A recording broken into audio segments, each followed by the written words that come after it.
tubérculos y legumbres, ¿no? Bueno, principalmente está el maíz y la papa, ¿no? Que son los principales cultivos que además son los que se comercializan. Cabe señalar que en ambas comunidades durante la época de sequía los campesinos salen como migración temporal a trabajar pues, como peones o obreros como taxistas en algunas zonas del lugar para poder tener ingresos adicionales a la economía familiar. El primer aspecto está referido a los cambios en los recursos hídricos y a los cambios en la temperatura ambiental, sus efectos en la producción agrícola. Las primeras circunferencias están referidas a los cambios de los recursos hídricos y bueno, una lluvia muy intensa y muy continua que genera que las raíces de muchos cultivos llegan a pudrirse, ¿no? Como es principalmente el maíz y la papa, que además son los principales productos, digamos, que llegan a ser comercializables. Asimismo, se ha visto afectado ciclos agrícolas en el barbecho por el motivo de que se vuelve muy lodazal el terreno y los campesinos no pueden entrar a deshiervar, lo que implica evidentemente que la calidad, por ejemplo, del maíz que necesita barbecho, digamos, pierda la calidad, ¿no? Los nutrientes necesarios para su desarrollo. Por otro lado, están los rompimientos de tallo, de productos como la cebada, el trigo y el maíz, ¿no? Que definitivamente genera desde que se pierda casi la totalidad de los productos en este caso, ¿no? Asimismo, está el retraso del inicio de la lluvia, de 30 a 40 días. Si bien este tema no ha sido muy frecuente o muy tocado por los campesinos, pues es necesario mencionarlo porque definitivamente genera una incertidumbre sobre el inicio de siembra, ¿no? Ahora, con el tema de disminución de volúmenes de agua en los canales de riego, sobre todo en el distrito de Almoya, esto ha influenciado básicamente el tema de producción y la mala alimentación del poco ganado que pueden tener estos campesinos. En el tema de cambios en la temperatura ambiental, se da una mayor sensación térmica, no solo de verano, sino también de invierno, ¿no? Esto, según los campesinos, altera el ciclo biológico de los propios productos, haciendo que las raíces se queden. Ahora, 20, 30 y 10 años, o sea, desde sus orígenes, ¿no? Digamos que datan como mínimo unos 10 años desde que se presencian estos cambios. Un punto que es muy importante para los campesinos es la combinación que existe entre las lluvias intensas y el cambio inmediato de temperaturas extremas, ¿no? Y luego se dan los fuertes incrementos de calor, limitación definitiva de las plagas, ¿no? Esto es muy identificado por los campesinos del lugar y es muy importante para ellos. Bueno, estos son datos más, digamos, cuantificables. Lo que se ha pretendido con estos datos es dar un soporte, digamos, un soporte más cuantificable a partir de datos crudos, ¿no? Para que los discursos sean un mayor peso, un mayor soporte. Ahora, las barras lo que nos demuestran es un mayor incremento en la zona sobre las precipitaciones a partir de los datos proporcionados por el IGP y el SENAMI, ¿no? A partir de los años 1967 hasta 2010.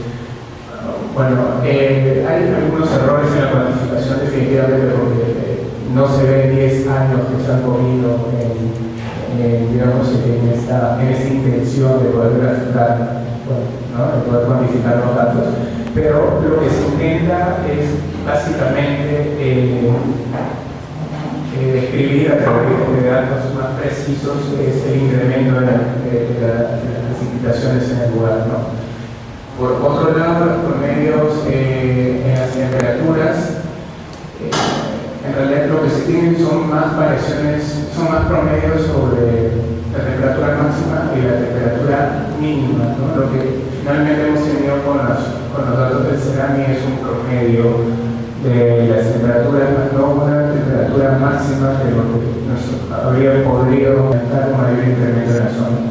Pero en definitiva yo creo que nos sirve mucho para saber, para poder tener un soporte a los discursos dados por los campesinos. Bueno, con el tema de las percepciones, más con el tema de significados de los cambios registrados, está el tema de cambio de las lluvias y las temperaturas, el tema de los discursos religiosos, ¿no? Asociados básicamente a una noción más milenarista, ¿no?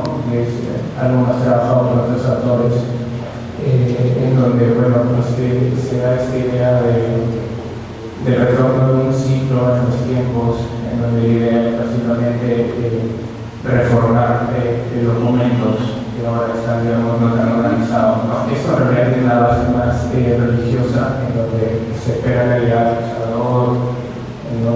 O desastres naturales, que también, digamos, el tema de entender los cambios es a través de desastres tipo como los terremotos, que no son muy usuales en la zona. Por otro lado, están más en el tema del regadío, por ejemplo, un discurso más tecnicista sobre el tema, ¿no?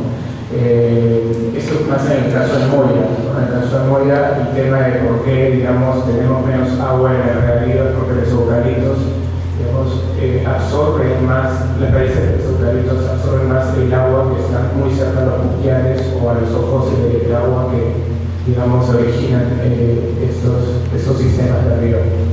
Y por otro lado está un tema que, digamos, tiene una explicación más política y más social del tema, que es la concentración de campesinos en un mismo centro poblado, ¿no?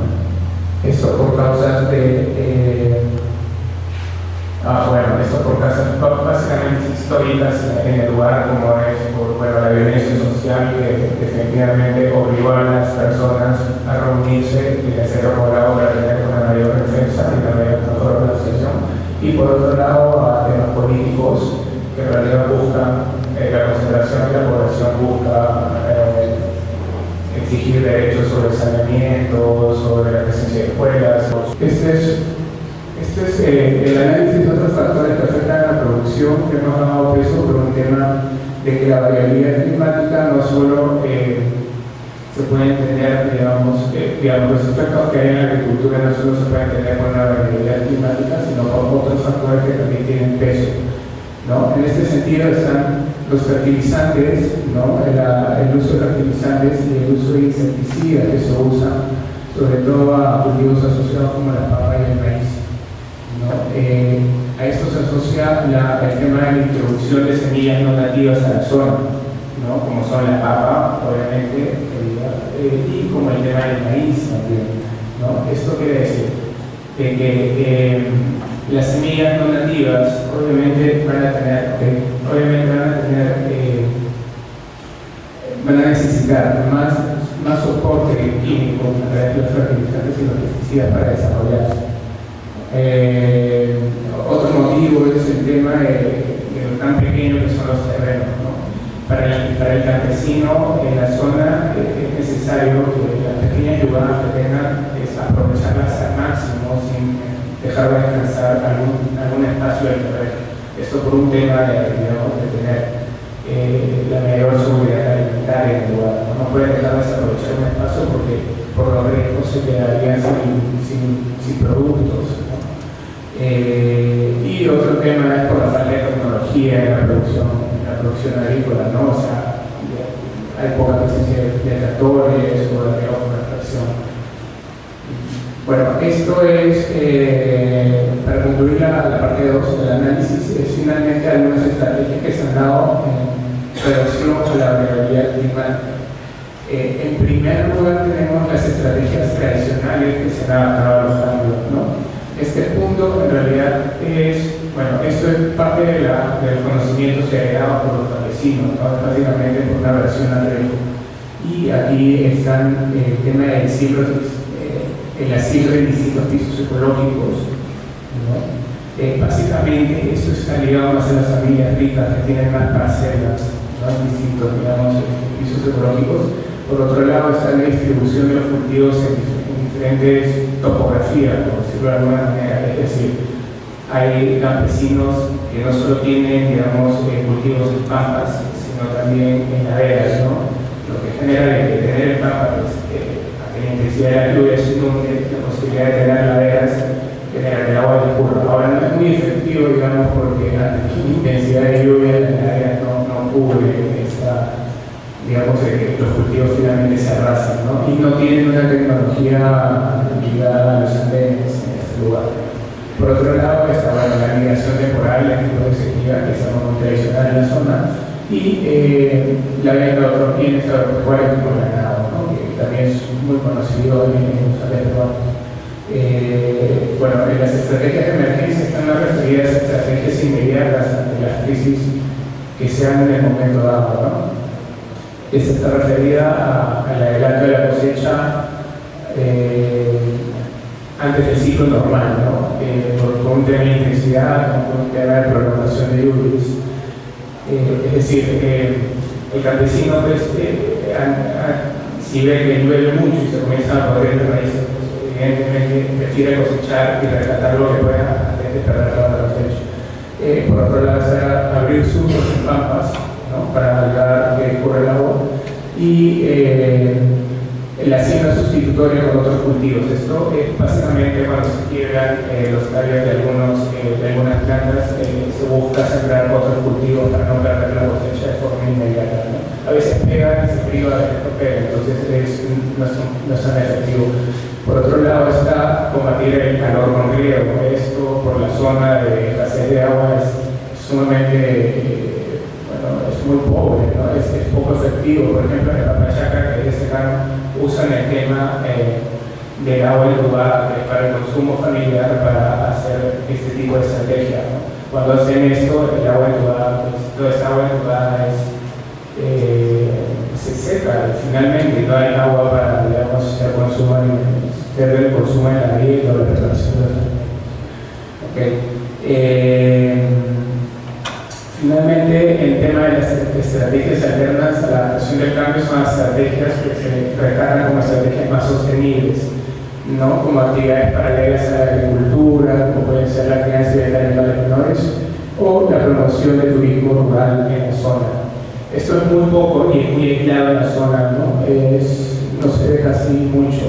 Y por otro lado está la introducción de nuevos cultivos resistentes a cambios drásticos, como es la avena, pero esto depende mucho de la información que puedan tener los campesinos. Por lo general tiene la información de jóvenes que tienen acceso a educación superior en la Universidad de la UNCH. La siguiente diapositiva.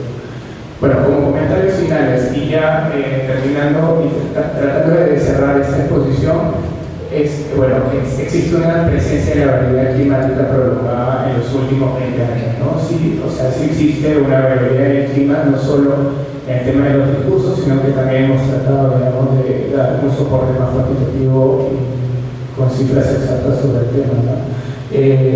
Por otro lado, las estrategias, pues, las respuestas que tienen los campesinos no son suficientes, o sea, hay grandes limitaciones en el tema de la capacitación, el tema de tecnología, el tema de mejor información, ¿no? Por ejemplo, el tema de estas estrategias aisladas que yo hablaba, pues hay un pobre soporte institucional, es decir, las experiencias de turismo vivencial no tienen un apoyo por parte de organismos del Estado o de organismos distritales, ¿no? Igualmente pasa con la crianza de animales menores.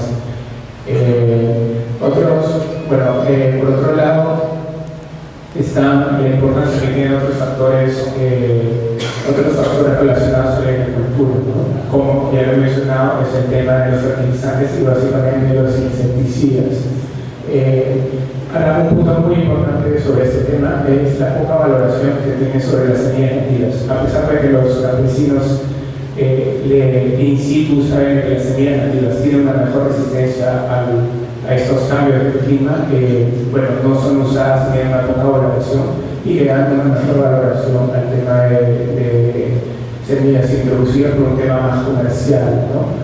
Y finalmente, me gustaría decir que dentro del conjunto de familias afectadas, las más vulnerables tienen que ser las familias más pobres. Bueno, el caso que vamos a presentar es un caso elaborado por un equipo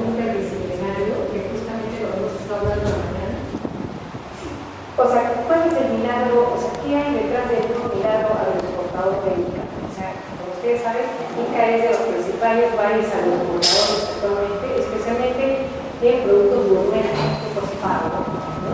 Y entonces esto lo ha colocado en un nuevo milagro agroexportador, como se dice en la zona, ¿no? Pero ¿qué hay detrás de este milagro agroexportador? Tiene por un lado efectos ambientales en su ecosistema que ha derivado a raíz de la sobreexplotación del acuífero, y segundo, tiene aspectos sociales, impactos sociales por la generación de nuevos tipos de conflictos en el valle y en la cuenca del Ica. En diciembre de 2010 declararon emergencia hídrica a Ica precisamente porque el acuífero está de lo más bajo, ¿no? Hay pozos a 380, casi 400 metros por abajo, y se ha estado perdiendo agua a 6 metros por año, o sea, 60 centímetros por año, o sea, realmente terrible.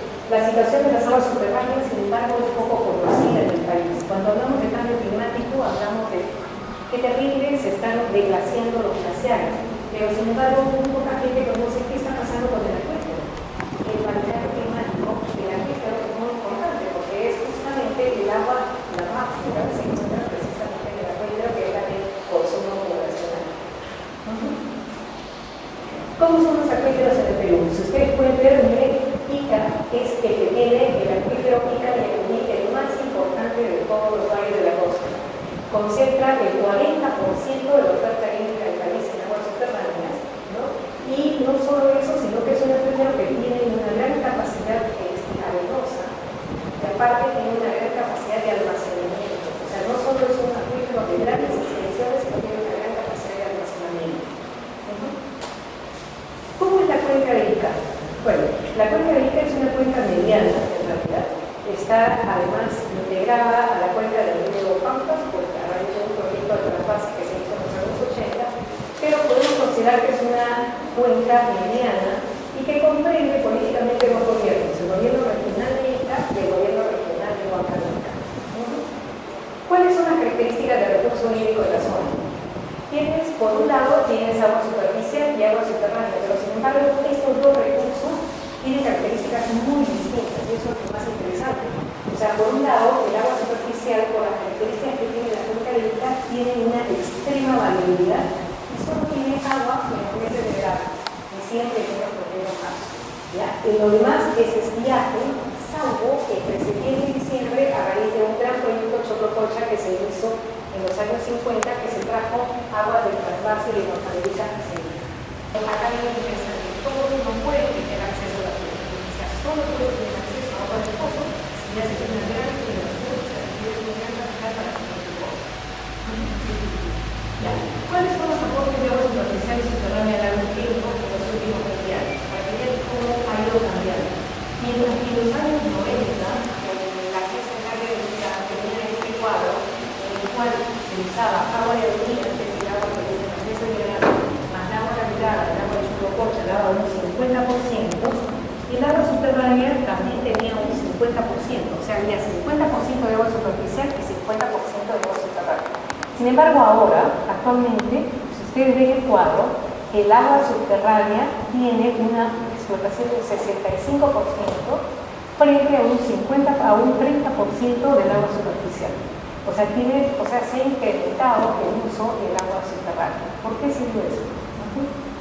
¿Cómo son las organizaciones de usuarios? Esto es interesante.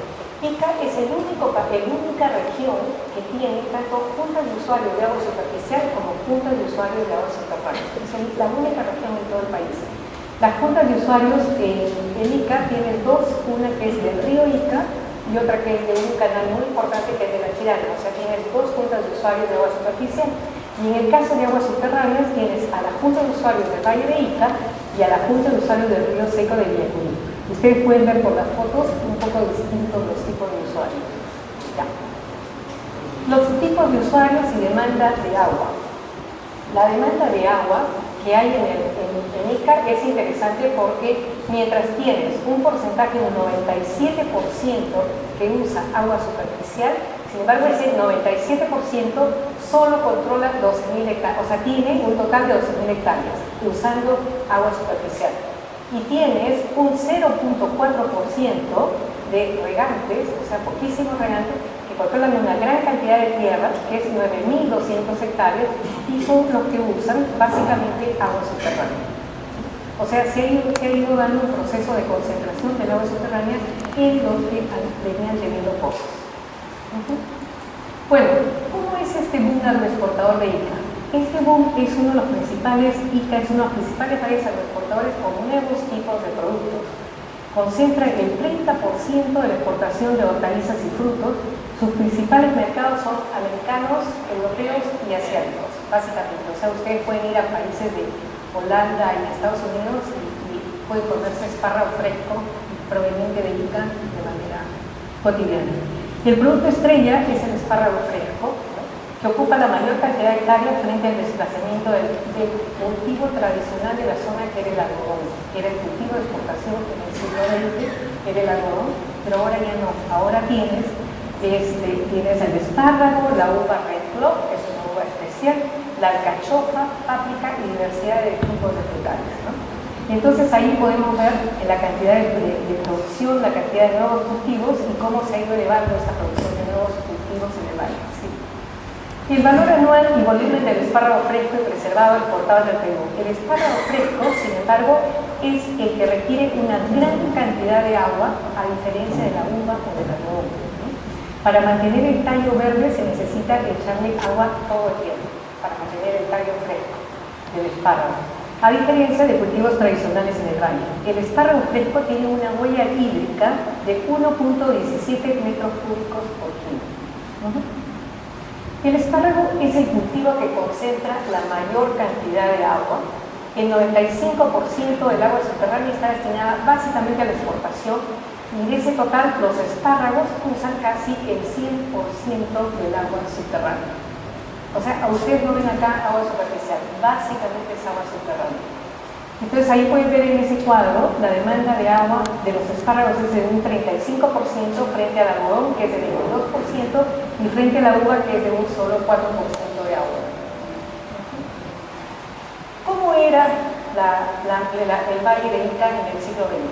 A comienzos del siglo XX, el valle vino ampliando su frontera agrícola a partir de mejoras de la infraestructura hídrica.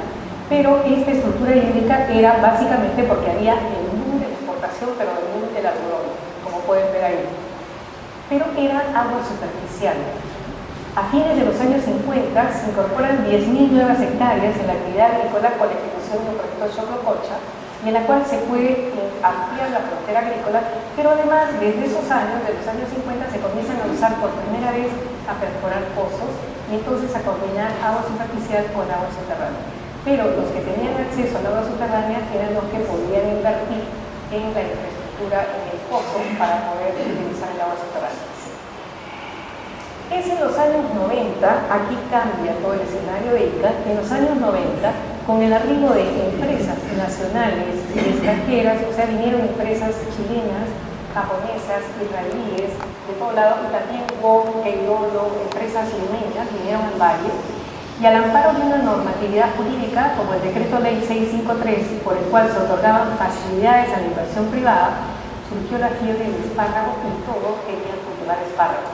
Entonces se dio una perforación indiscriminada de pozos, no solo en el valle de Ica, sino al norte, en la zona de Villacurí, que era una zona que no era cultivada, que era una zona básicamente que tenía palmeras, era árida totalmente, ese era el paisaje que uno encontraba en los años 90. Ahora ustedes van, entran desde Villacurí, lo ven todo verde, un manto verde. ¿Qué ha significado esta perforación del agua subterránea? Básicamente que se han formado nuevos grandes fundos, fundos que nunca antes ha habido en el valle. El valle se caracterizaba por tener, antes de la reforma agraria, las haciendas más grandes tenían 300 hectáreas. Eso es lo más grande que podía tener un Picasso o una Laechea. Sin embargo, desde los años 90, con la perforación de los pozos, se comenzaron a tener ahora, tienes 2.600 hectáreas con la Sociedad Agrícola Agrocasa de Quimper, ¿no? Tiene 2.600 hectáreas, tienes el complejo agrícola Beta con más de 1.500 y así ahí hay varias que tienes más de 1.000 o 800 hectáreas cultivadas con nuevos cultivos. páprica, alcachofa, espárrago, uva red block, y algo que no figura ahí pero que es interesantísimo, también se cultivan flores en el Perú y se exportan flores. La producción de espárrago y la uva red block han dinamizado toda la actividad económica del valle. Como ustedes saben, Ica es el valle del pleno empleo. Es muy interesante lo que está sucediendo ahora en Ica. En Ica ahora las empresas se pelean por conseguir mano de obra, o sea, ya no tienen mano de obra. Cada empresa trata de levantar el salario para poder conseguir mano de obra, porque ahora esta actividad cada vez ha ido creciendo y entonces ahora les falta mano de obra. Han privilegiado en algunos aspectos lo que es la mano de obra femenina, que es muy importante también analizar eso. ¿Qué ha pasado con el acuífero? A raíz de esta sobreexplotación, el acuífero de Ica, que es una unidad hidrogeológica muy importante, cuyo volumen de explotación era de 259 millones de metros cúbicos al año, según toda esta información es de la Autoridad Nacional del Agua, ahora la explotación actual sobrepasa el doble, o sea, 543.15 millones de metros cúbicos al año de sobreexplotación del acuífero. ¿Qué ha pasado con la normatividad? ¿Dónde está el Estado en todo esto? Esto es importante. ¿Y dónde está el Estado cuando se produció toda esta sobreexplotación? La reglamentación y normatividad sobre aguas subterráneas permaneció ignorada en la legislación de aguas. La anterior ley de agua de 1969 simplemente no la menciona, ¿no? Y los pozos eran considerados propiedad privada, o sea, no había ninguna reglamentación alrededor. Y por ende no hubo forma de reglamentación. Sin embargo, en la nueva ley de recursos hídricos, la actual, sí, por primera vez ya se considera a los pozos como, por primera vez, por ejemplo, está el concepto de recarga del acuífero, que no existía, ya está. Y tanto en la ley como en el reglamento, se reconoce al acuífero como un ámbito de gestión de las aguas subterráneas, así como se reconoce a las organizaciones de usuarios de aguas subterráneas. Y otros conflictos, este es un nuevo conflicto que salió mucho en los medios de comunicación, que era el conflicto entre el gobierno regional de Ica y el gobierno nacional de Ica. ¿Por qué el conflicto? Porque los agroexportadores, al estar en crisis el acuífero, necesitaban implementar proyectos para recargar el acuífero. ¿Y de dónde podían recargar el acuífero? Trayendo agua de las partes altas. Y a diferencia que en los años 50 del siglo XX, nadie dijo nada cuando Juan Carlica trajo agua a otra zona, ahora le dijo lo que Juan Carlica le dijo que no. Y entonces se rompió un gran despliegue del gobierno regional de Ica y de Juan Carlica en contra de cargar el agua, así que iba a traer más agua de Juan Carlica para Ica. Y hay conflictos entre sectores, esto es otra cosa interesante, no solo hay conflictos entre Juan Carlica y Ica, sino entre el sector industrial y sector agrícola. O sea, hacemos agrícola contra agricultores de la zona. O sea, los conflictos se incrementan. Y esto es lo que les dije en un inicio, esto no sale en los periódicos, esto es como las empresas agroexportadoras que están invitando agua, sin prever, obviamente, a los distritos poblados urbanos más importantes de Ica, como son Falcona, República y Junín. Ahora, ¿qué hacen los agroexportadores? ¿Cuál es el discurso con el cual la agroexportación a Ica? Nosotros somos, gracias a la agricultura, Ica es el primer productor del espárrago fresco. O sea, es toda una ideología en relación a que Ica debe apoyar y el gobierno debe apoyar este modelo de desarrollo. Esto es un aspecto interesante. Seguimos. Entonces, conclusiones. El nuevo auge agroexportador iniciado en la década del 90 y consolidado en el presente siglo tiene bastantes diferencias con el auge que tuvo el boom del algodón en el siglo XX. Ella está caracterizada, este nuevo boom agroexportador está caracterizada por el uso exclusivo de agua subterránea, primero. Segundo, por el uso de riego tecnificado, o sea, agua subterránea y riego tecnificado, no de agua superficial. El algodón, mientras que el algodón y la uva desarrollaron una industria local y los nuevos productos de agroexportación, o sea, desarrollaron una industria local, la uva, el algodón, la industria textil. Estos nuevos productos de agroexportación están ligados a grandes cadenas internacionales que no están ligados ni al valle ni son capitales del agro, son capitales que vienen de la minería, de la industria o son capitales internacionales. Eso es muy importante, esa es la gran diferencia. Segundo, las políticas de promoción de inversión privada en el agro en los años 90 incentivó el desarrollo de nuevos fondos agroexportadores, pero trajo como consecuencia la sobreexplotación del acuífero. La siguiente. Y finalmente, los conflictos sociales por el agua en el valle son por el agua y no por la tierra. Esto es muy interesante. Son conflictos nuevos, pero ya no son conflictos por la tierra como podría ser en los años 60, ¿no? Las famosas movilizaciones campesinas, sino son movilizaciones para poder tener acceso al agua. ¿Esto qué nos revela? Primero nos revela un nuevo escenario en el cual los pequeños agricultores en Ica ya dejaron de tener una identidad como agricultores y más tienen una identidad como fuerza de trabajo asalariado. Eso es algo nuevo. El modelo de desarrollo, el cual está, te incentiva a cada vez tener más agua, y entonces van perdiendo el desierto como decimos nosotros, ¿no? Y es simplemente te lleva a una depredación de la cultura. Entonces, es algo paradójico que unas técnicas como creo que explica para trabajar el agua, es algo que lleva a depredar la cultura o el tipo de desarrollo de la cultura. Y finalmente la pregunta. Abordar el recurso hídrico del lugar, ¿hacia dónde liberarán los capitales? ¿A qué hora? ¿A la Mayeke? La ponencia que voy a darles es un análisis relacionado a los usos del suelo y su relación con el impacto relacionado al proceso de desertificación en el Valle del Bajo Piura.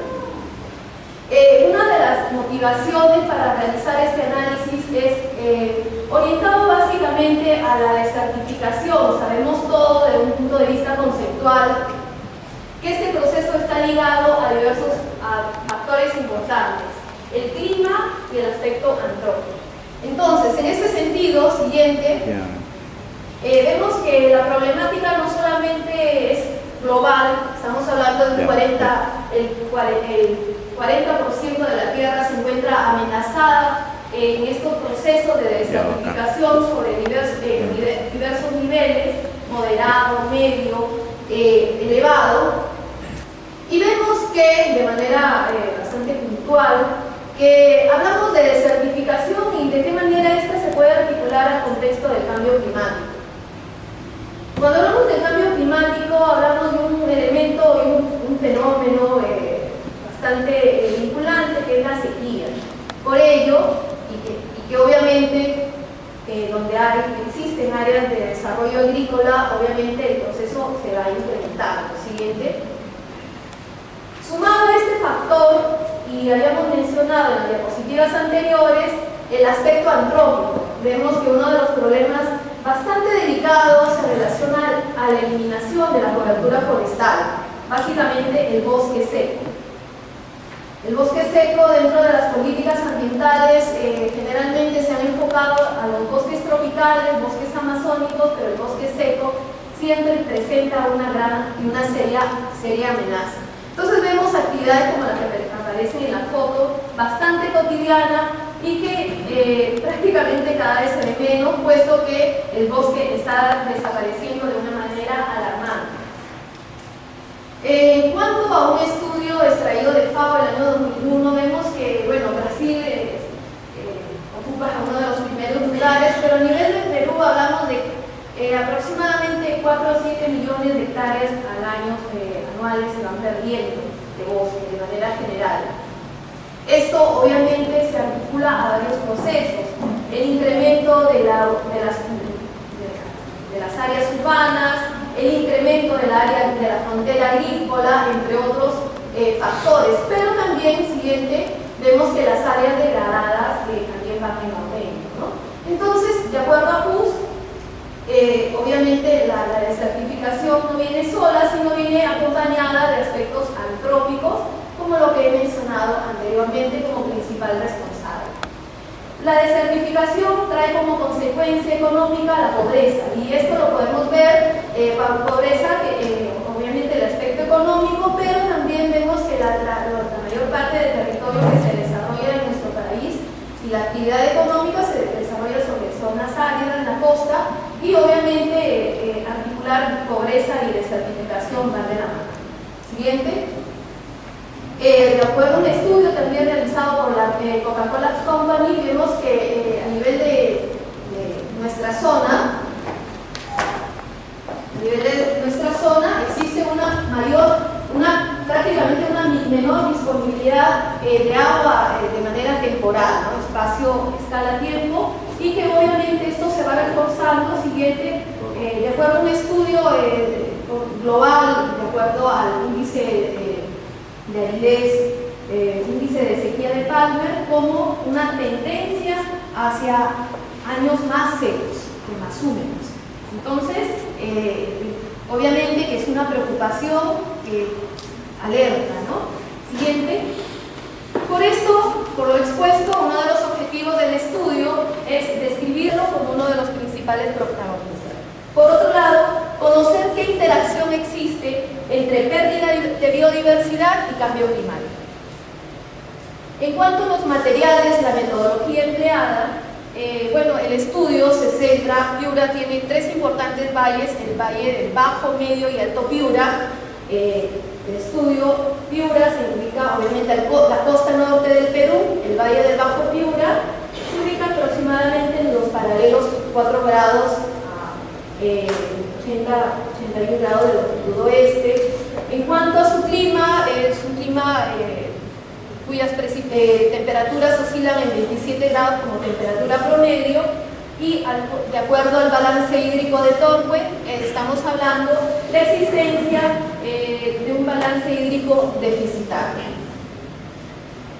Colombi y Mendívil habla de un 92% de presencia de suelos salinos, ¿no? De salinidad, y obviamente sobre este tipo de suelos se desarrollan los procesos agrícolas. Siguiente.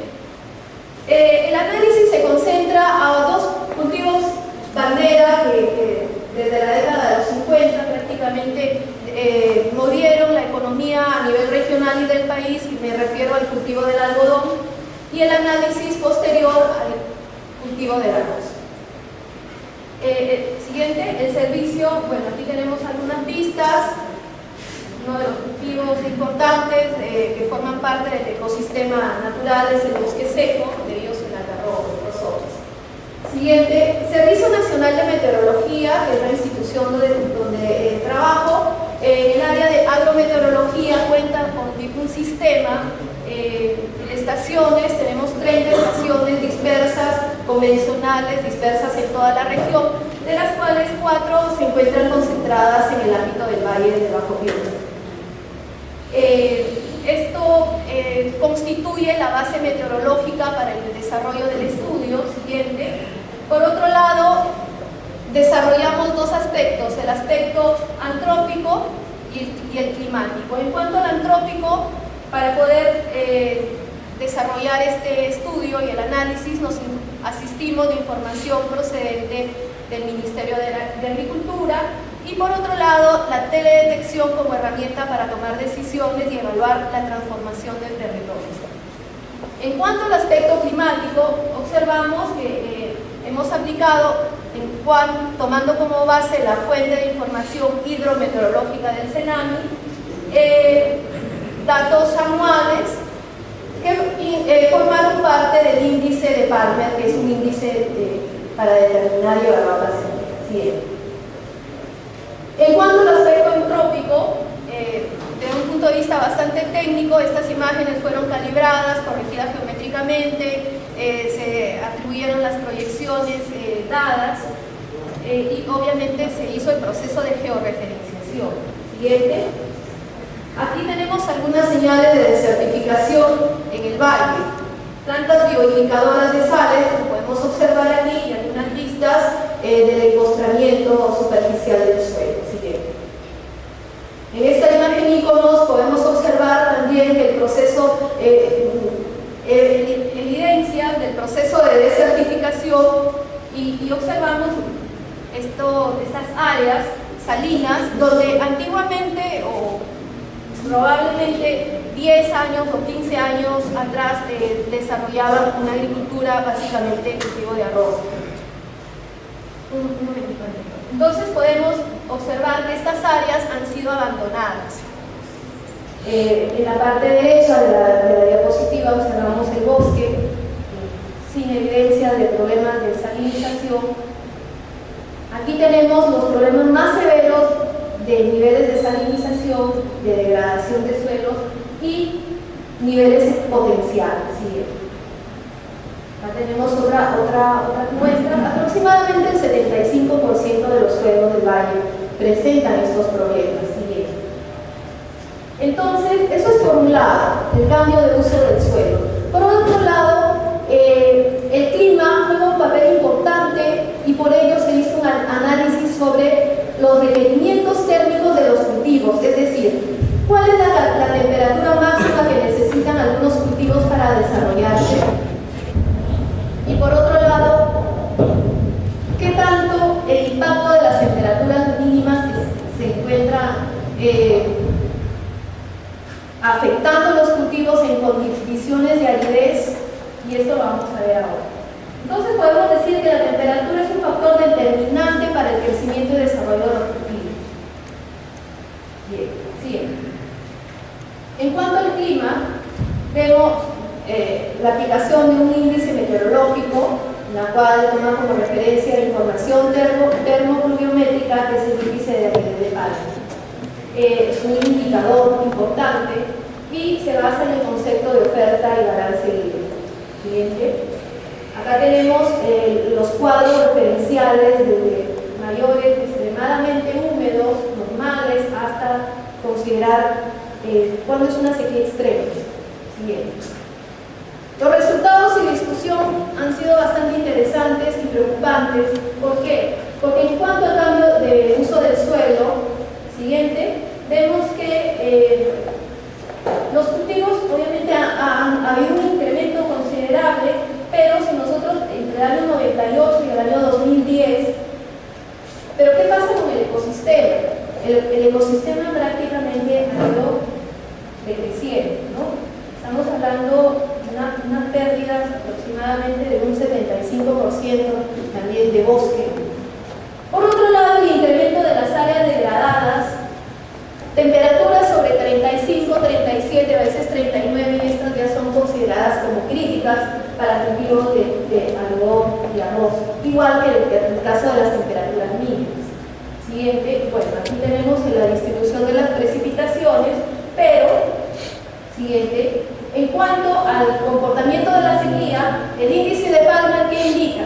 Indica, acá tenemos los picos más bajos que indican los años de sequía que se presentaron a nivel del valle, pero desde el año 2000 hacia adelante la frecuencia de sequías fue mayor. Por tanto, siguiente, año 90, 99, 2001, 2006 que se presentaron, 2007, 10 meses de sequía 9, obviamente esto tiene que ver con la frecuencia de precipitación a nivel del valle, enero, febrero, marzo, hasta abril. Tenemos precipitaciones a nivel del valle, pero estas oscilan aproximadamente de 30 milímetros. No obstante, el índice de aridez indica una mayor frecuencia de sequías desde los años 2000 hacia adelante. Siguiente. En cuanto al rendimiento, hubo una relación directa entre el índice con los rendimientos. Mayor índice, los rendimientos bajaron y obviamente tenemos esta variabilidad. En cuanto al arroz, y es importante analizar, en el arroz hemos obtenido rendimientos que incluso han sido ligeramente elevados, en el algodón también, y esto un poco discrepa en cuanto a la superficie de cultivo, pero es importante pensar y de pronto proponer y analizar estudios posteriores, desarrollar análisis entre la cantidad de fertilizante que gasta un agricultor y el rendimiento que ocupa, y esto obviamente se va a tener que relacionar con la capacidad de uso y el potencial de pérdida de suelo que estamos teniendo en el valle. Siguiente. En cuanto a la vulnerabilidad de los cultivos, vemos que este cultivo, tanto el arroz como el algodón, básicamente el arroz, van a ser susceptibles a estrés por calor, sequía y precipitación. Siguiente. De los dos cultivos, el que tiene mayor vulnerabilidad es el algodón en relación al arroz.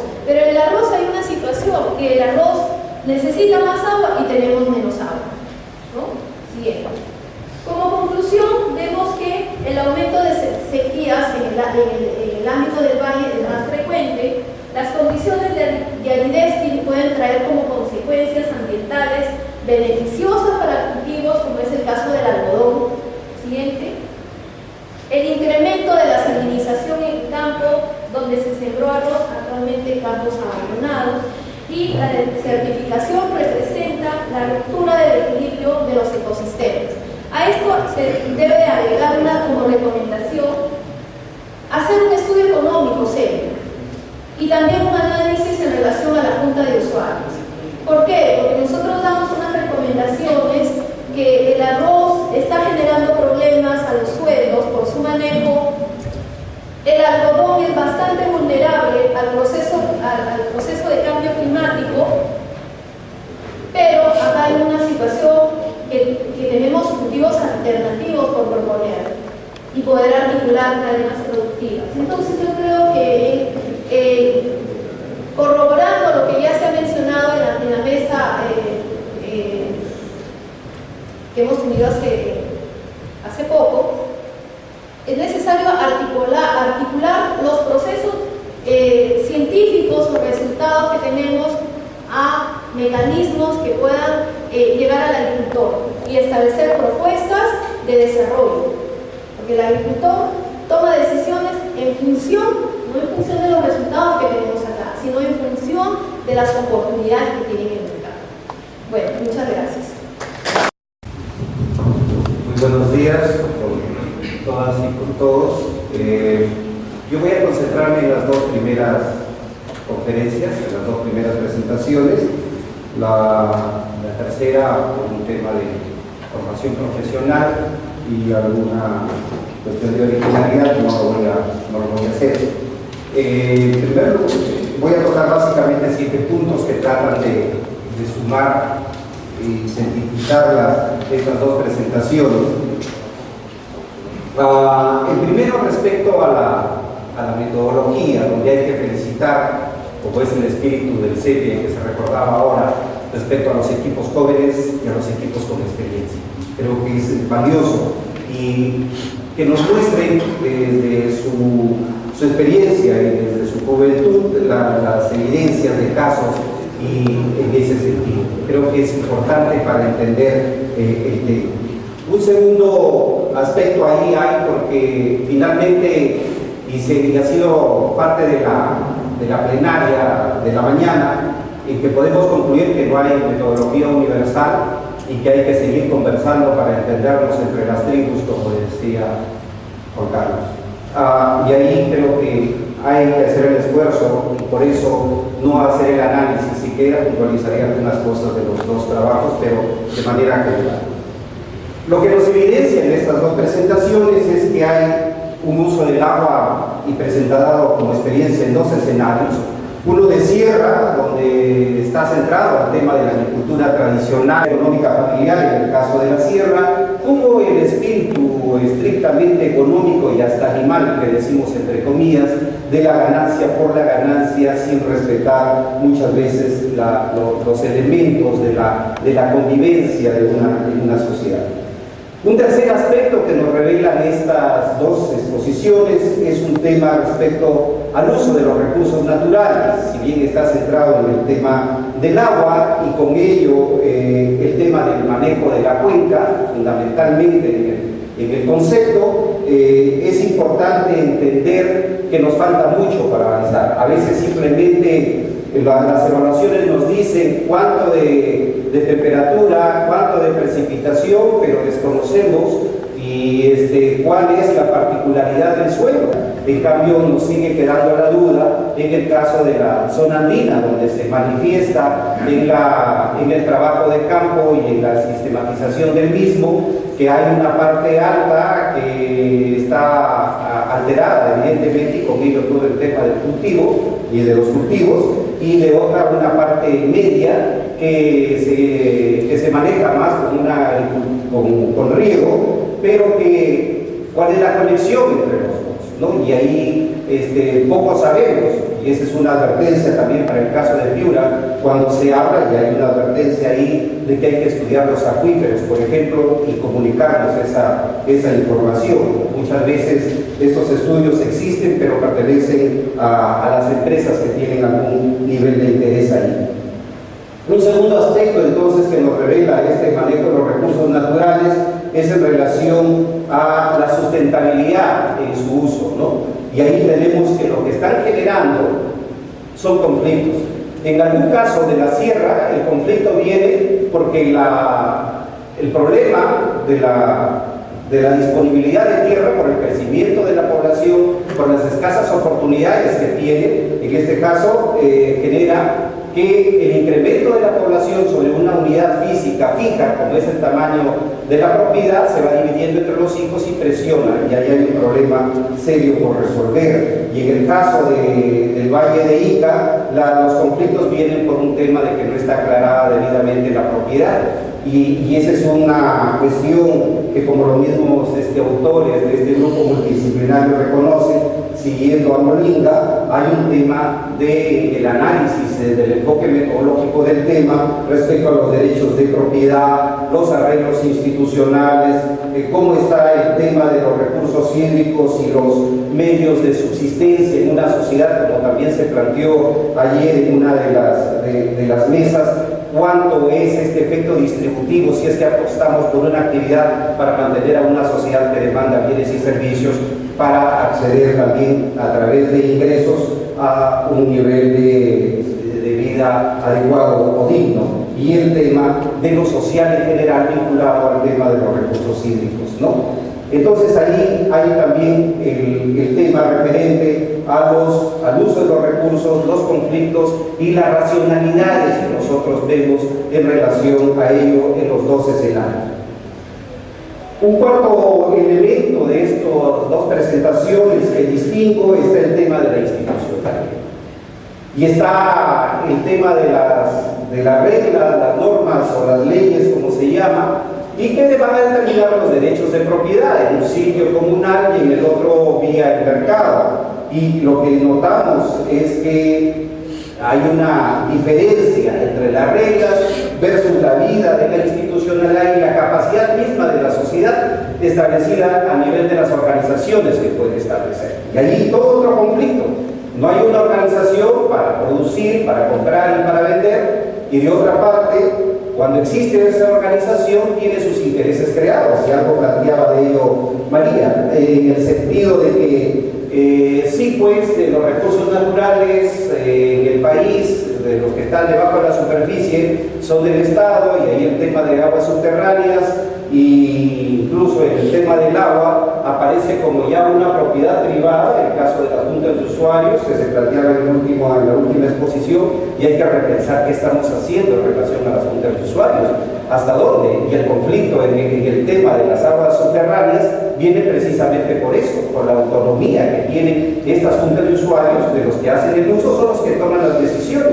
Entonces no hablemos de un agua pública, sino hablemos de un agua privada, y ahí está todo el tema de organización. La tecnología es otro aspecto que se vincula en estos dos trabajos. Y sería genial tener diagramas similares en los demás estudios, porque estamos tratando sistemas complejos, de muchas variables, de muchos actores, pero de todo eso estamos tocando solamente de algunos aspectos, ¿no es cierto? Sin embargo, yo dicto un curso de principios del enfoque ecosistémico, acabo de entrar primero, vamos por la segunda vuelta, y una de las cosas que hemos descubierto es que es importantísimo cuando uno dibuja diagramas explicar qué significan las flechas, porque las flechas pueden significar muchísimas cosas. Una flecha puede significar secuencia, puede significar influencia, puede significar jerarquía, puede significar flujo material, energético o informativo, puede significar causa-efecto, puede significar una derivación conceptual. Las flechas son el diablo de los detalles de los diagramas. Algunos juicios de valor. En el trabajo de algunos se dice mala distribución anual de lluvias. No puede existir pues, una mala distribución anual de lluvias. En todo caso será mala para los objetivos, ¿no? Si quería salir a pasear y cayó la lluvia, es mala para mí, pero si lo que estaba era que se regase ese frío, es bueno, ¿cierto? En el texto de Teresa y sus colegas se sustente en algunas afirmaciones, ¿no? Como por ejemplo se dice, la producción agraria entre Pampachaca y Moya es similar o más bien similar. Cifras al campo. Las percepciones de tendencias en cambio climático de los campesinos son mayormente similares a los cambios observados por el SENANI y el IGP. Pruebas al campo. Sería extraordinario tener una tabla donde se sumaricen los entrevistados y se les categorice por tipo de respuesta, ¿no?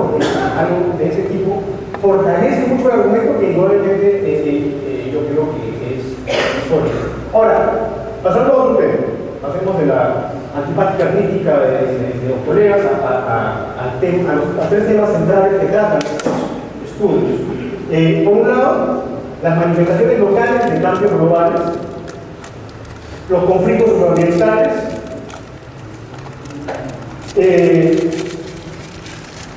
y los términos prácticos a donde nos conducirían estos estudios de descubrimiento.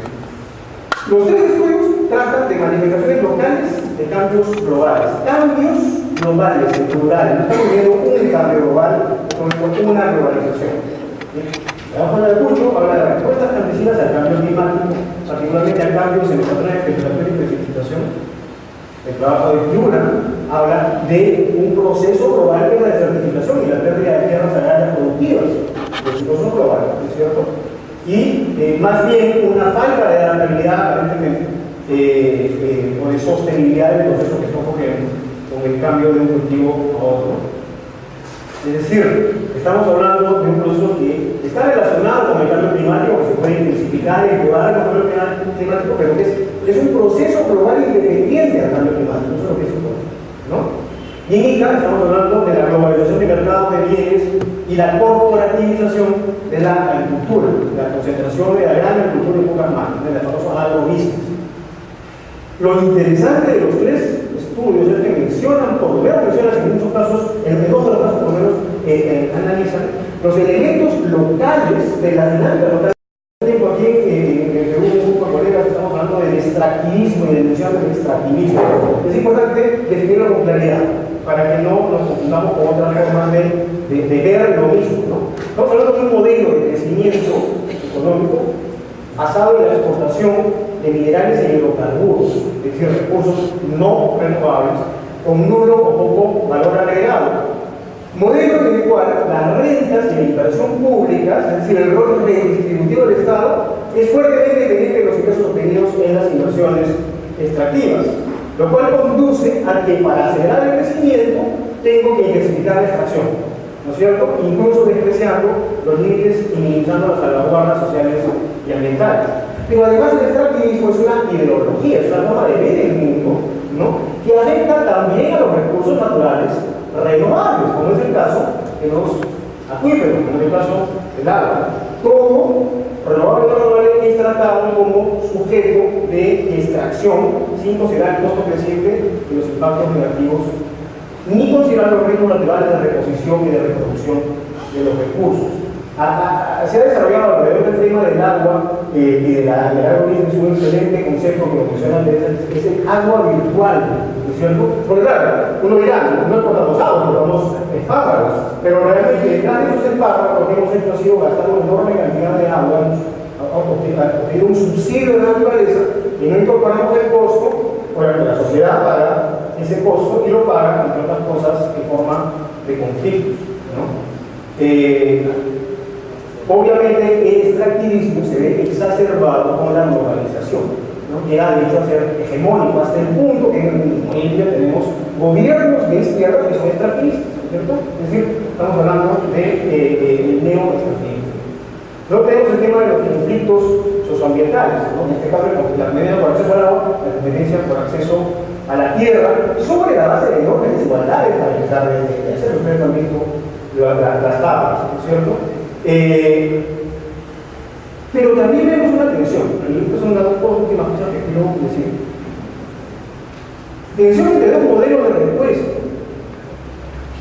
Nos adaptamos, es decir, aceptamos que esas son las reglas del juego que se hace el mundo y nos adaptamos, ¿no? O denunciamos el modelo y buscamos reformularlo, ¿no es cierto?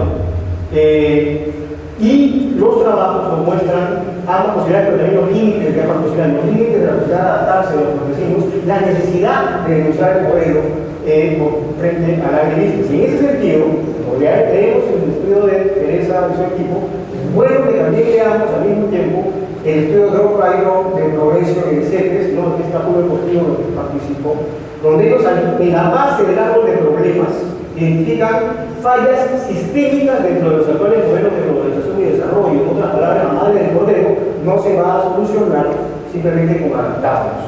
En términos prácticos, un elemento fundamental de todo lo que hemos visto es que no existe un sistema adecuado que conduzca de la evaluación del recurso en su estado a decisiones políticas de cómo se debe usar el recurso. En otras palabras, la ciencia, el conocimiento que debería informar todas estas actividades y la gestión de recursos no ocurre o es puesta de lado.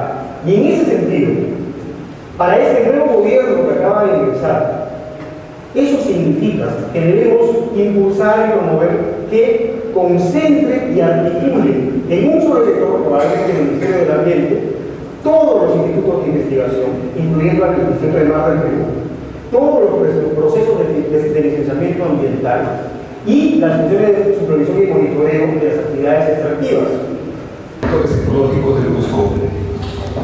En el trabajo que se ha presentado en el caso de Pucho me parece un buen trabajo. Sería mucho mejor, ¿no? O sea, para darle, digamos, mayor valor académico, científico, en tanto es un tema complejo. Sabemos que en los Andes los campesinos utilizan frente entre comillas, a lo anormal, entre comillas, del clima, que es una situación dada, que no se puede modificar, sino que hay un proceso de adaptación de años.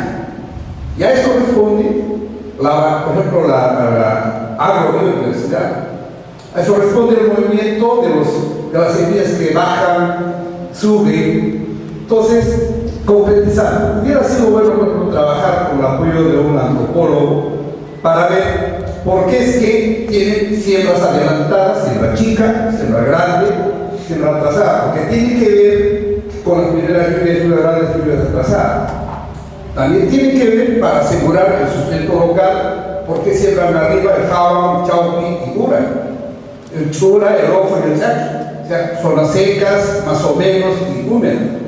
Esto es clave en el estudio que ha hecho Ayacucho. Me encanta. Si se le pone dentro de ese mar las estrategias que le ha llamado tradicionales, pero son conocimientos, el aporte al conocimiento global, y eso hay que trabajar en los puentes epistemológicos, porque hay un conocimiento andino con el conocimiento científico europeo occidental. Entonces yo sugiero eso. Y en el caso de, me gustó la última parte, ¿dónde se irán los próximos agroexportadores capitalistas? Que no es malo el capital, pero que tiene que estar ligado pues, a modelos de desarrollo desde adentro. Miren, estoy convencido de que en el caso de papas, toda la papa mejorada requiere mucho más agua que las papas nativas.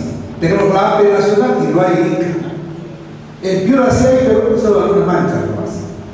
En el caso de Piura corrobora lo que se ha planteado y que hay un proceso de desertificación. Es decir, que estamos en una situación de muerte anunciada. O sea, el proceso de desertificación tiene que ver con el secamiento de los acuíferos, tiene que ver con cultivos como el arroz, que requiere mucha agua, y frente al algodón, pero tenemos alternativas, que el maíz, a pesar de que es más exigente en agua, pero no tanto como el arroz.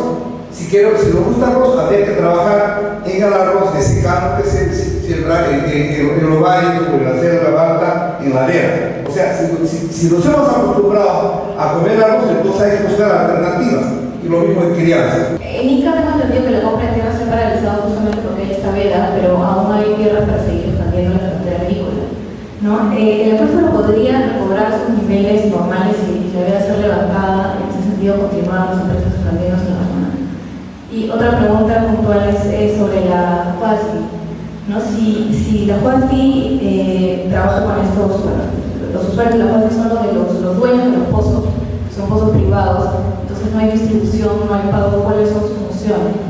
Sí, bueno, como decía, cuando tú mencionas las organizaciones de las comunidades campesinas en relación a la variabilidad climática y cambio climático, ¿a qué tipo de sujeto social te estás refiriendo? O sea, es decir, todos los sujetos campesinos perciben de la misma manera y cuál es el grado de vulnerabilidad de cada uno de ellos. Por otro lado, luego señalas que las familias más vulnerables son las familias más pobres, pero en realidad utilizar ese término de pobreza yo quizás lo vería un poquito más con pinzas quizás, ¿no?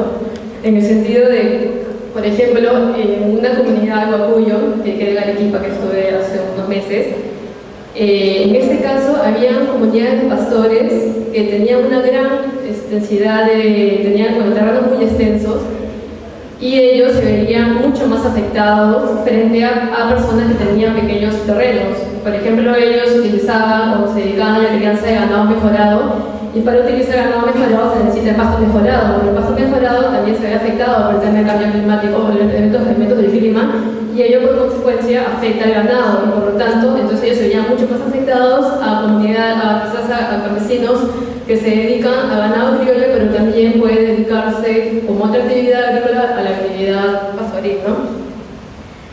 En cuanto a los datos, que también Ernesto menciona, que son muy importantes el tema de los datos, y en ese sentido, bueno, yo corroboro lo que Ernesto menciona, ya que los datos son mencionados en diferentes niveles, ¿no? Tenemos, por ejemplo, cuando mencionabas a campesinos que te decían que hace 4, 3, 10 años, 20, 30 años han notado cambios en el clima, pero por otro lado también están los sujetos campesinos ancianos, los mayores, que ellos ven el tema del tiempo en dos momentos. Ellos te hablan de antes y una hora. Y cuando te hablan de antes y una hora es importante situarlo en un proceso histórico, porque ellos te dicen, hace mucho tiempo vivía de una forma, pero ahora vivo de otra manera. Entonces ese proceso histórico marca mucho para ellos, tiene muchos significados y significa muchas cosas, ¿no? Para ellos. Para terminar, bueno, finalmente tú señalas que el soporte de los conocimientos tradicionales necesita de un soporte cuantitativo. Pero yo creo que los conocimientos tradicionales, los conocimientos locales, tanto como los conocimientos científicos, cada uno tiene su lugar, para empezar. Y por otro lado, yo creo que es mejor no compararlos, porque ello provoca que existan relaciones jerárquicas entre ambas, y bueno, desde el lado donde se enuncian los discursos de los campesinos, terminan vistos como meras percepciones, y en los discursos científicos son dados como una verdad, ¿no? Y yo creo que en realidad se tiene que ver un espacio en donde se encuentren los conocimientos campesinos, donde dialoguen y donde se incorporen. Gracias. Yo quisiera hacer una reflexión. Se ha traído aquí el viejo conflicto entre la agricultura y el uso de los recursos naturales. Cuando la agricultura se inicia, paralelo, para poder resolver los problemas que trae, aparece el gobierno, y esa es la primera sociedad. Entonces, en este conflicto, lo primero que tenemos que trabajar es sobre qué políticas públicas se deben trabajar para el tema agrícola, que como algunas veces algunos autores dicen que en el Perú existe una patología de la política pública en el sector agrario. Esa es la primera parte. Todos los agrónomos sabemos que con 6 moléculas de anhídrido carbónico más 6 moléculas de agua vamos a tener glucosa, y por lo tanto vamos a hacer materia verde utilizando agua. Lo que exportamos es agua y lo que comemos es agua a diferentes cantidades. Yo pienso que en el tema de ICA, en el tema de la depresión, tiene que haber un balance también de estos acuíferos, cuánto entra, cuánto sale y cuánto se lleva del exportador, y ahí poner de repente un impuesto, y sigue teniendo la parte de la política pública. Ahí hay en todo, la caja negra, insumo, producto, proceso, es la La tercera parte es, el año de 1981 yo fui a estudiar a Israel, Río Unificado. Y yo hablaba en esa época con mis profesores que Perú en unos 25 o 30 años iba a venir el boom del río unificado. Ica ha sido el primero. En Piura, por ejemplo, a aparecer las cañeras, mañana alguna gente va a ir a Caña Brava, van a ver que ahí ha empezado con fuerza en Piura el tema del río unificado. No estamos en el tema del ahorro de agua para la planta. La planta siempre va a necesitar la misma cantidad de agua, ¿sí? De acuerdo al sistema de la evapotranspiración. Lo que estamos hablando es de una eficiencia de aplicación. Y al utilizar esa eficiencia de aplicación, entonces la tecnología es válida y aparecen los marcos conceptuales. No sé cómo, no estoy atento cómo se apellida mi amigo que está en la naranja, que parece Defensa Civil. Entonces, ahí está entonces el marco conceptual. Yo le diría, en este marco conceptual, ¿qué es desertización y qué es desertificación? Y ahí me quedo. Yo tenía una pregunta para el primer expositor, y es que me parece que se ha concentrado en las estrategias familiares, pero quería saber si ha tenido oportunidad de estudiar las estrategias suprafamiliares, comunales o inclusive a nivel de las cuencas que ha estudiado para enfrentar estos problemas con respecto al agua y el cambio climático. Y en esa línea también quería preguntarle si es que ha tenido oportunidad de poder rastrear los cambios en los mecanismos de resolución de conflictos en ese lapso, digamos, de 10 o 15 años, ¿no? Y también luego con respecto a las ponencias sobre Ica y Piura, me parece evidente, ¿no?, en la línea de lo que ha hecho el doctor Raez y el doctor Montoya, que ya no va a ser suficiente declarar a los valles en emergencia hídrica. Lo que hay que hacer es declarar a la propia política hídrica del Estado en emergencia, porque este modelo lo ha llevado sencillamente a un estado comatoso, ¿no? Y de lo que se trata es precisamente de, por ejemplo, introducir conceptos tan importantes como el agua virtual, no solo para estudiar lo que pasa con la agroexportación, sino también lo que pasa con la minería, para determinar en función de estos nuevos conceptos que son tan importantes una política hídrica realmente alternativa. Tenía una pregunta para los tres casos y era el tema del costo del agua. Entiendo que en el primer caso no se paga por el agua, en el segundo caso en los pozos uno paga por hacer la perforación, pero no me queda claro si se paga por el agua en sí. Y en el tercer caso creo que se paga por hectárea y no se paga por cultivos. O sea, hasta donde me acuerdo, en algunos países, creo que también es ahora posible equivocarme, daba lo mismo sembrar algodón que arroz porque por agua pagabas exactamente lo mismo. Entonces, digamos, el costo del agua está como un problema que podría ayudar a regular eso y quería saber si lo han considerado o cómo lo ven. En caso de la desertificación, el concepto entre desertización y desertificación, hay un debate bastante interesante, pero si nosotros hagamos una definición un poco conceptual, uno se orienta más a un tema natural, la conversión a desierto de una manera natural, y la desertificación es orientado más al aspecto antrópico, humano, como el hombre está acelerando este proceso natural a conversión de desierto. Asimismo, en cuanto a la tarifa del agua, estamos hablando de la Junta de Usuario cobra por hectárea, ¿no?, en nuestra región. Asimismo, vemos que la otra pregunta, y es importante, la articulación entre la frecuencia de sequías es mayor y están las políticas, pero la articulación es, creo, el desafío de todos nosotros. Mencionaba y había una participación que Piura, el Valle de la Piura, no solamente fue algodonero, ahora es arrocero, pero hay cultivos que podemos diversificar y tener oportunidades de mercados interesantes, ¿no? Las menestras, el maíz, en la cual los gastos de recurso hídrico es menor. Pero aquí tiene que ver un tema de mercado, un aspecto, un trabajo directo con el agricultor. Hay que pensar qué tanto le interesa a la gente que maneja el recurso, la junta de usuarios, le conviene que el agricultor siembre arroz o siembre algodón. Ahora el algodón, esta campaña ha sido excelente, ha sido un año realmente algodonero.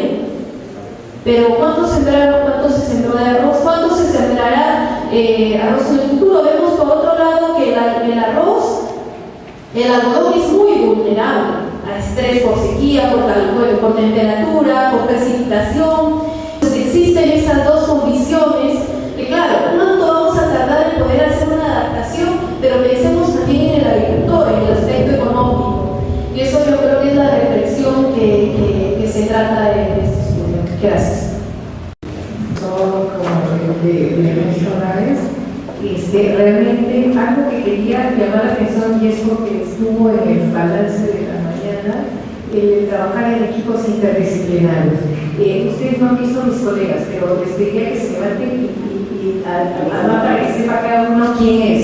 Bueno, tienen al doctor David Mayer, que es sociólogo, al doctor Eric Rendón, que es economista, y al ingeniero Javier Chong, que es ingeniero especialista en aguas subterráneas.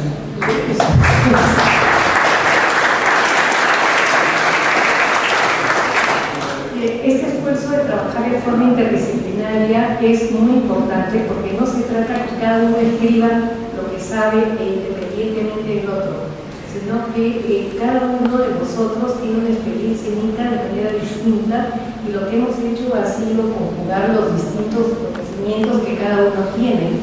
Entonces esa es la forma de trabajar. O sea, lo que aquí dijeron, el tema de recursos naturales y particularmente el agua tiene una dimensión físico-técnica para abordarlo solo desde el punto de vista técnico o solo desde el punto de vista social. Entonces, el hecho de trabajar en equipos interdisciplinarios te da la posibilidad de tener un conocimiento mayor. Ahora, ¿por qué era importante trabajar en un equipo interdisciplinario este tema de los acuíferos? Miren, en general el tema del agua es poco conocido en general. La gente lo único que sabe es que si viene el cambio climático nos vamos a quedar sin agua, pero no sabe de políticas en relación al agua, no sabe la legislación de agua, no conoce. Y si no conoce el tema del agua, menos aún el tema de los acuíferos. Entonces, para este tema era importantísimo juntarnos con un equipo interdisciplinario porque, o sea, sí tiene, digamos, se juega mucho con la desinformación.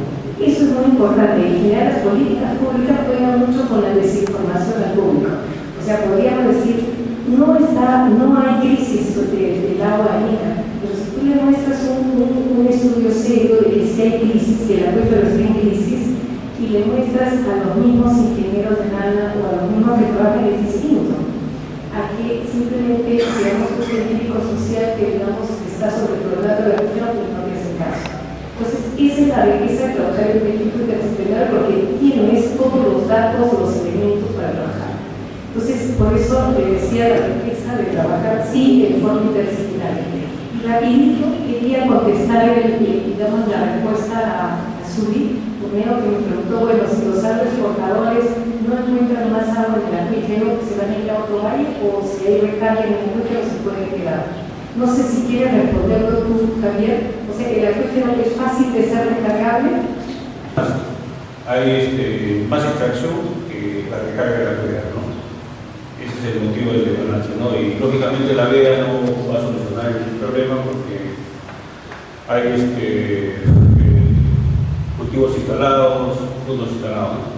Después, otro aspecto importante es la diferencia entre el agua subterránea y los pozos. Los pozos, los dueños lógicamente son los agroexportadores, pero el agua subterránea sigue siendo patrimonio de la nación. ¿Y para qué entonces crea la Junta de Usuarios?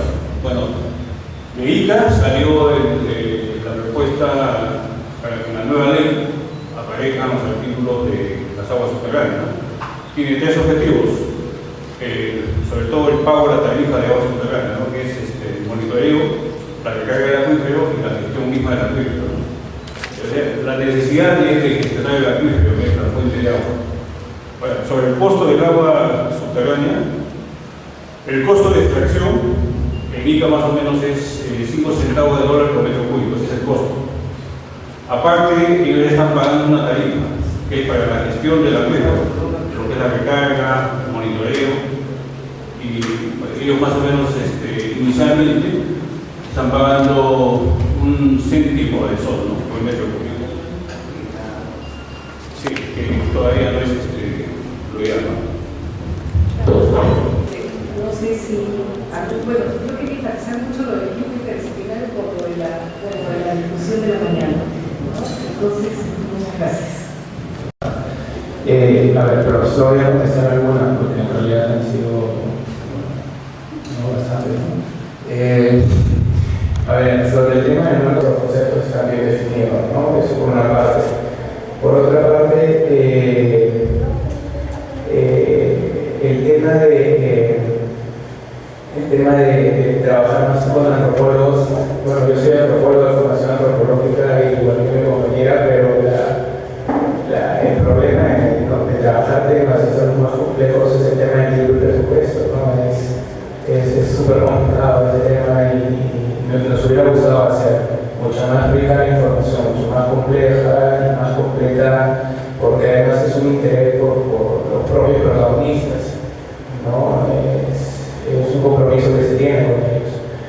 Eso por una parte. Por otra parte, sobre muchas cosas metodológicas, parece, y sobre conceptos también que han abordado sobre pobreza. Sí, es un tema súper que tiene que agarrar con pinzas siempre y cuando, o sea, no tengas definido a qué te refieres con pobreza. Nosotros agarramos 6 tipos de familias, ¿no? Y de ellas tratamos de tipificarlas de acuerdo a los recursos agropecuarios que tuvieran, ¿no? Cada familia. Bueno, a partir de ahí hemos definido, digamos, el tema de escasez de recursos o pobreza, entre comillas, ¿no? Igual, cuando tú has dado el ejemplo del ganado, de la tierra, es eso, o sea, básicamente las cabezas de ganado, digamos, las iguanas que tienen, las parcelas que tienen los campesinos, también igualmente ese tema de educación, cuán accesible es la educación para ellos, a pesar de que la ciudad de Ayacucho está súper cerca, no todos los campesinos tienen la facilidad de llegar a una educación superior, sobre todo. ¿Qué más quería decir? Sobre si estudiamos el tema de conflictos locales, súper difícil también agarrar otro tema y poder abordarlo. Lo que sí pudimos en los 15 años, me dijo, ¿no? Lo que sí pudimos palpar es una cuestión que atraviesa el estudio, pero que no la consideramos, es que Pampachacra antes fue una hacienda, no una gran hacienda, una hacienda pequeña, porque Ayacucho está caracterizado simplemente por eso. Y que anteriormente se puso hasta cultivar alfalfa, ¿no? Entonces disculpen, Pampachacra ahora es un lugar muy árido y cuando hay lluvia tratan de aprovecharla al máximo, pero pues, la producción no es la misma. Ahora, hablamos también del tema de asociaciones y organizaciones. Ese es un recurso también algo institucional muy importante en el lugar que no existe. Las asociaciones de agricultores es muy limitada, ¿no? Y eso es algo que también, digamos, no da soporte a mayores estrategias, ¿no? para poder, digamos, cambiar estos cambios que están habiendo en el clima, ¿no? Bueno, eso sería todo, ¿verdad? Y muchas gracias.